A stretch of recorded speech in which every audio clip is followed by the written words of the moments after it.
Good morning, guys.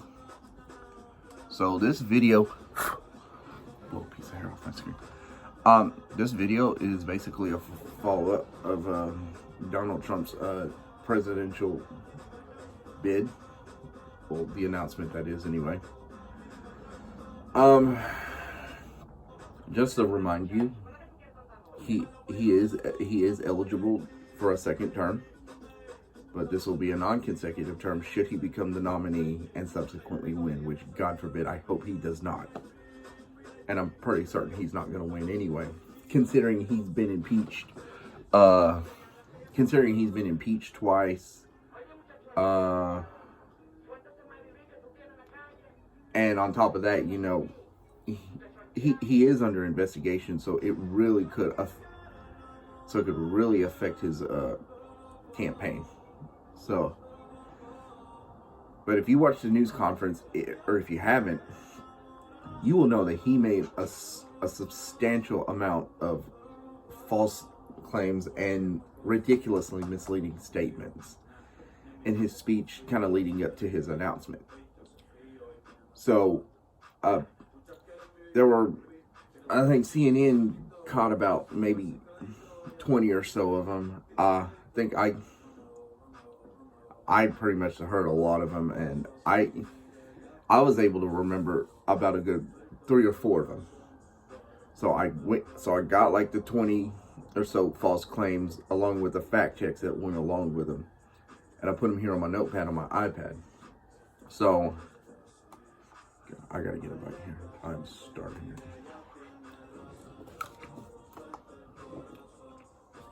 So I'm gonna go through these false claims that he's made. Of course, he's known for making a lot of false claims and misleading statements and all this and that. So it's pretty much bullshit. Like,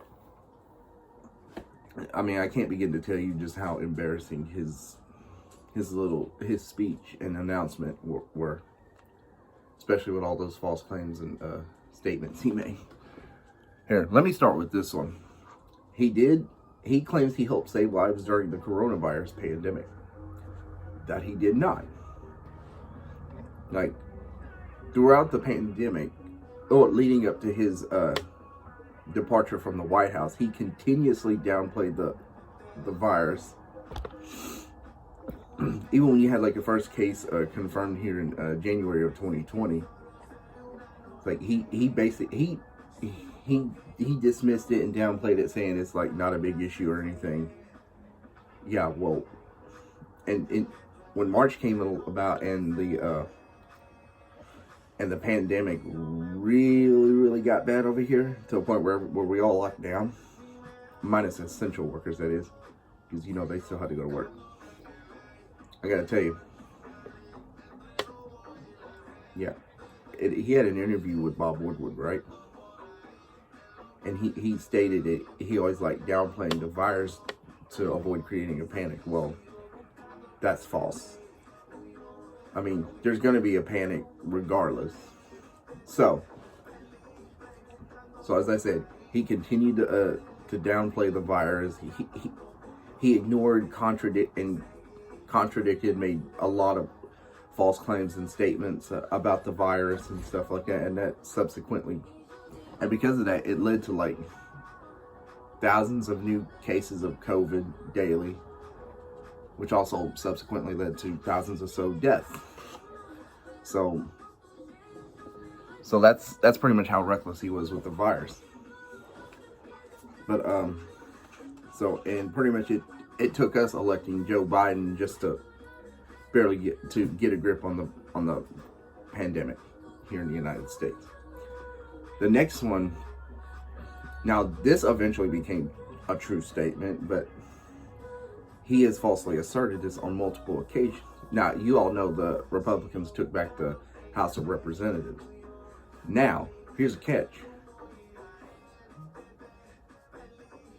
Sorry, I had a brain fart.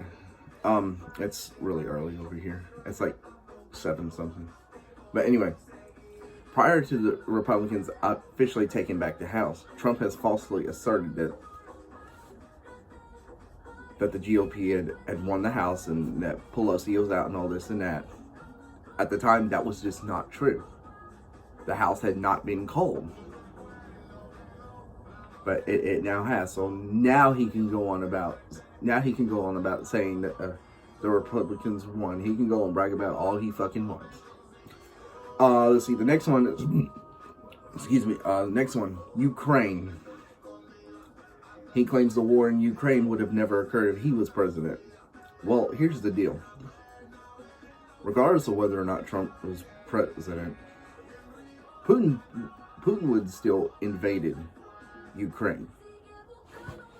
And there is no way in hell Trump would have condemned him. Not. Just no way. Rather than condemning him, Trump, as always, he's going to fanboy Putin. And he's going to praise him. Which, believe it or not, he actually did praise him at the end. Or, not at the end, I mean, like earlier this year. When he invaded Ukraine, saying it was like smart. That's not smart. Wasn't even best thing for Putin to do. So, and you know how Trump is with praising dictators and leaders like Putin, most notably Kim Jong-un in North Korea. He's claimed that he's had a great economy when he left office. That is not true. The unemployment rate was up by a 1.6 percentage point to 6.35. There were other numbers I could have gotten from a site to add to this, but I wasn't gonna get all that. 2.9 million jobs were lost. I can say this in short. The economy was in a pretty shitty state. It was like heavily affected by the COVID-19 pandemic.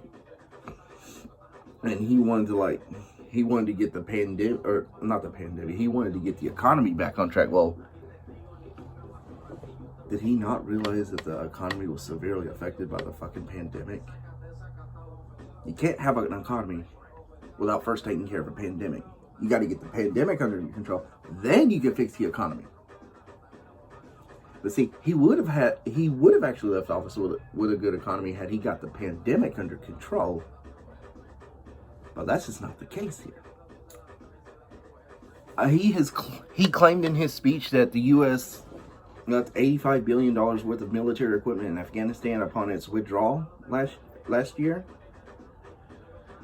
His little figure there is not true, apparently. It stated that while a significant quantity of military equipment that had been provided by the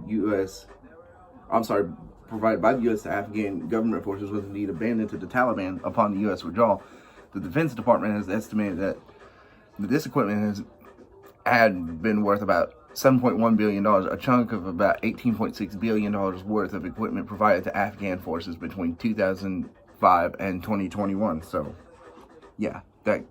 so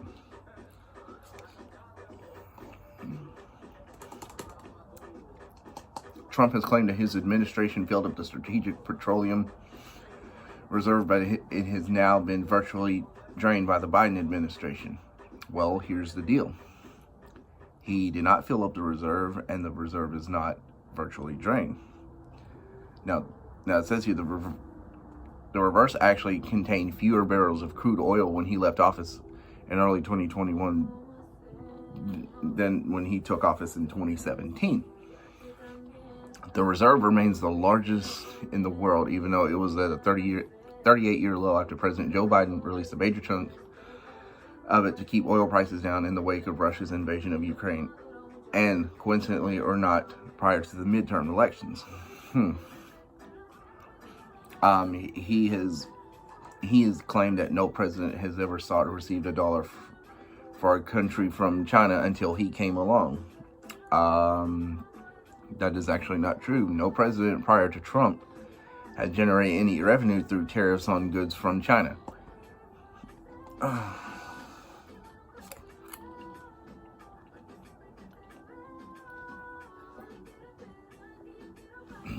Now, in reality, the U.S. has had tariffs on China for more than 2 centuries. And factcheck.org reported in 2019 that the U.S. generated an average of $12.3 billion in custom duties a year from 2007 to 2016, according to the U.S. International Trade Commission data web. This is a big one right here. Climate change. You know how much he's a climate change denier and not a big science fan, but that's his problem.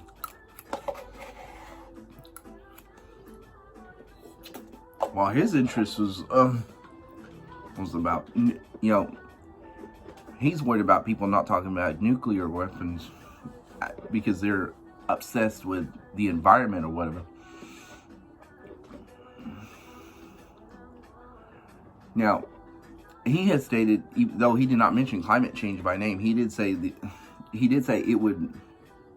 He has claimed that it would affect us in 300 years, and he also went on to add that oceans would rise about 1/8 of an inch over the next 200 to 300 years. Well, that's false, because climate change affects us. It's affecting us right now. It affects us every day. And as far as the oceans go, the U.S. government's National Oil Service said on its website that sea levels along the U.S. coastline is projected to rise on average 10 to 12 inches in the next 30 years, which will be as much as the rise measured over the last 100 years. Let's see. This next one. He's claimed that the Chinese leader, I'm gonna call him by his last name, Jinping, because I can't properly pronounce his first name. He's claimed that the Chinese leader had told him that China has no drug problem at all because of its harsh treatment of drug traffickers. He's then repeated the claim himself, saying, if you get caught dealing drugs in China, you have an immediately and quick trial, and by the end of the day, you're executed. That's a terrible thing, but they have no drug problem. That's a bunch of bullshit. According to the director of global health at Drexel University's Dornsife School of Public Health, he said that yes, China has a drug problem, and that China, like the U.S., has a large number of people who use a wide range of drugs. The Chinese government has itself reported that there were 1.49 million registered drug users nationwide as of the end of 2021. In the past, officials in China have acknowledged that the number of registered drug users are a significant undercount of actual drug use there. No,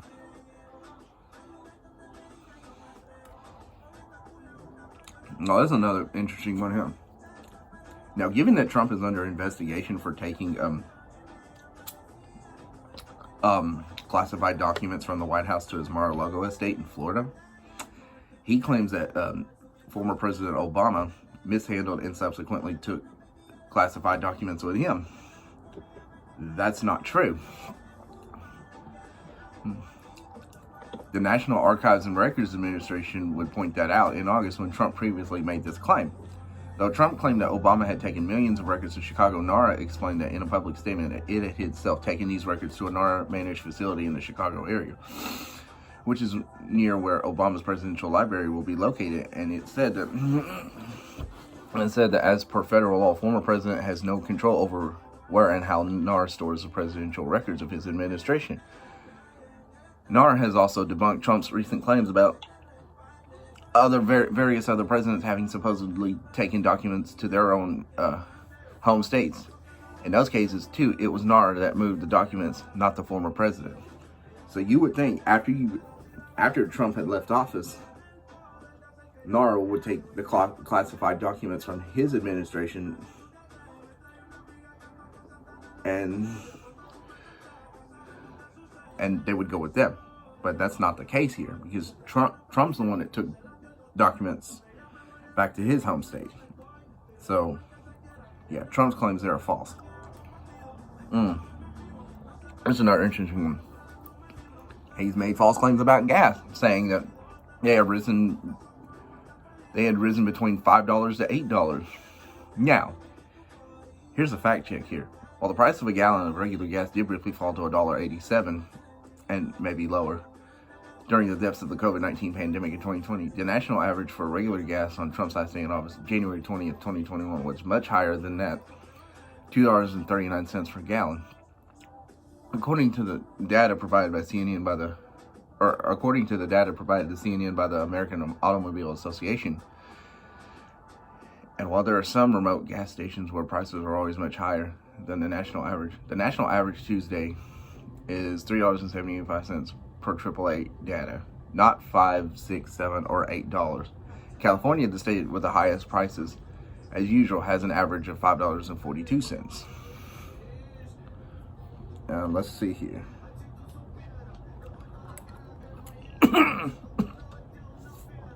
Sorry. Let's see. He has claimed that his administration, unlike Obama's, had convinced countries like Guatemala and Honduras to take back their gang members that had come to America. It is not true that, as a rule, Guatemala and Honduras wouldn't take back their citizens during Obama's administration, though there were some individual exceptions. There's another one, and this is actually a news report here recently. He claims that a missile that was sent in probably by Russia landed 50 miles into Poland. Now, while Poland has said a Russian-made missile did land in their territory Tuesday, killing 2 Polish citizens, the explosion happened about 4 miles west from the Ukrainian border. It's unclear where the missile fired from and why it landed in Poland. Well, just because it's a Russian-made missile doesn't mean it actually came from Russia. So we can't jump to conclusions yet. Oh boy, this is a ridiculous one here. Trump has claimed to finish his border wall. That is not even true. It's not even finished at all. It looks, in fact, if you look at it, it looks like a rusty steel fence, basically.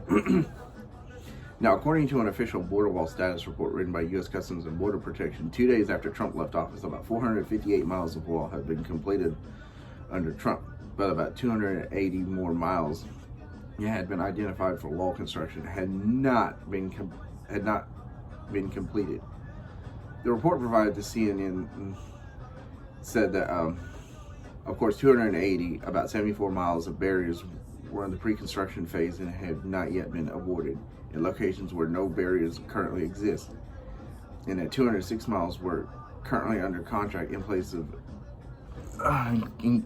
of dilapidated and outdated designs, and in locations where no barriers previously existed. He has claimed that Democratic governors and mayors refuse to ask for help even during a total breakdown of law and order, and don't want to ever ask to do anything. So we send into National Guard in Minneapolis and in other places. His words there. Well, to debunk that claim, it was actually Democratic Minnesota Governor Tim Walz, not Trump, who was the one who deployed the Minnesota National Guard amid unrest in 2020 following the murder of George Floyd by Minneapolis police. Walz, who served in the Army National Guard for more than 2 decades, first activated the Guard more than 7 hours before Trump publicly threatened to deploy the Guard himself. So yeah, it was the governor that sent the National Guard into Minnesota, and not Trump himself. Huh? Yeah, Trump's a fucking idiot.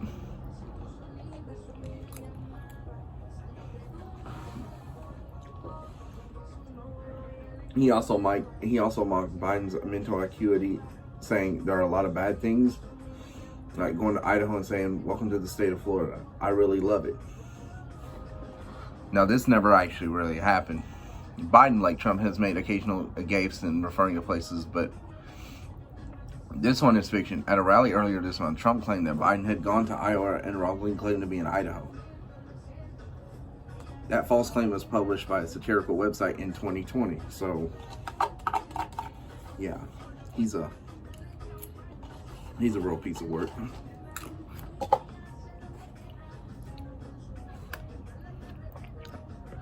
Lamenting illegal immigration, Trump said, "I believe it's 10 million people coming in, not 3 or 4 million people. They're pouring into our country. Now, there is no empirical basis at all for the idea that 10 million undocumented people have entered under President Biden. Emily Ryle, a professor of law and sociology at the University of Southern California's Law School, who studies immigration, said in a Monday email when CNN asked her about Trump making this claim earlier in November. Julia Gallant, an expert at the Migration Policy Institute think tank, concurred. Based on the data available, it is not possible that 10 million unauthorized immigrants have come across the border to the U.S. under President Biden. In fact, the reality is a fraction of that. He's gone on to make ridiculous claims about turkey sales or whatever, saying, and I quote, "Good luck getting a turkey for Thanksgiving. Number one, you won't get it, and if you do, you're going to pay 3 or 4 times more than you paid last year." Apparently that's not true. Turkey prices have increased since last Thanksgiving season, but they haven't come close to tripling or quadrupling.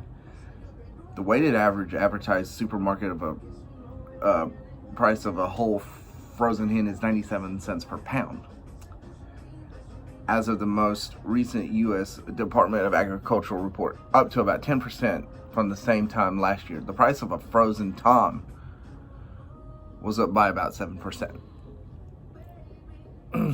Oh, this is a throw off right here. Trump has said that his critics claimed during the 2016 presidential campaign that there would be a war within weeks if Trump was elected.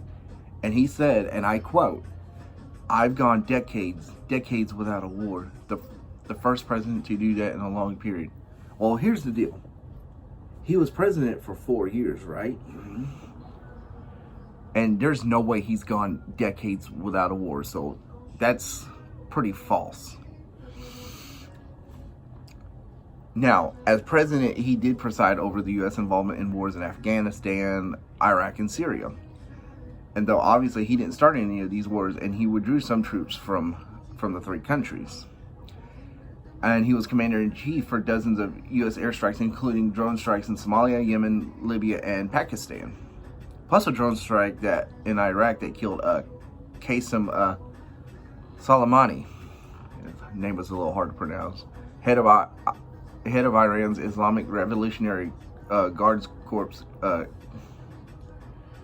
Quds force that prompted Iranian retaliation against U.S. service members. And I'm pretty sure he didn't respond to. He didn't really respond to that.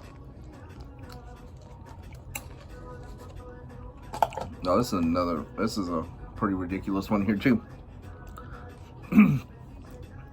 Trump gave himself credit for the liberation of ISIS caliphate in Syria, saying the vicious ISIS caliphate, which no president was able to conquer, was decimated by me and our great warriors in less than 3 weeks.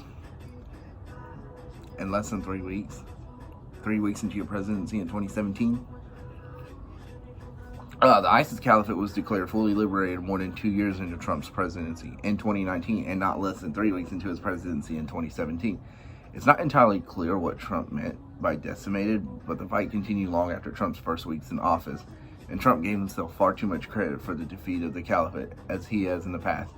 There was major progress against the caliphate under Obama in 2015 and 2016, and Kurdish forces did much of the ground fighting. Trump has claimed that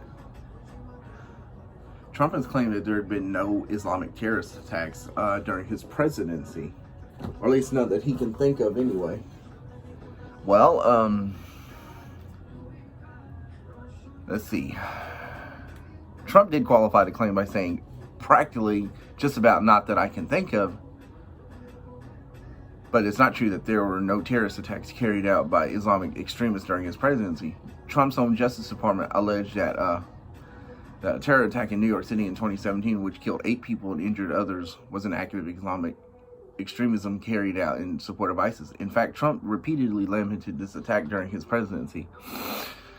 And Trump's Justice Department alleged that a 2019 attack by an extremist member of Saudi Arabia's military, which killed 3 U.S. service members and injured others at a military base in Florida, was motivated by jihadist ideology and was carried out by a longtime associate of Al-Qaeda. Huh.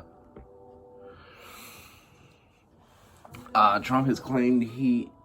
Oh, hold on. Let's go to number 22 here. He has claimed to have discontinued use of 60-year-old bombers. It is not true that he has ended the use of 60-year-old bombers. The military continues to use B-52 bombers that old. They are now being outfitted with new Rolls-Royce engines to prolong their life even further. And the B-52 isn't the only decades-old plane still in use, so... Well, Trump's never been in the military. He doesn't know anything about the military, so... he has claimed to want every single community along the Texas border. It is not true that Trump has won every single area along the border with Mexico. Trump lost border states in both his previous races, California and New Mexico, in 2016 and 2020, and then Arizona in 2020. And also lost numerous border communities in Texas and elsewhere both times. And last one. It's about inflation. He has claimed that inflation, and I quote, "As we speak, inflation is the highest in over 50 years. This is not true. Trump exaggerated a statistic that would have worked in his favor even if he had recited it accurately. October's year-over-year inflation rate of 7.7% is the highest since 1982.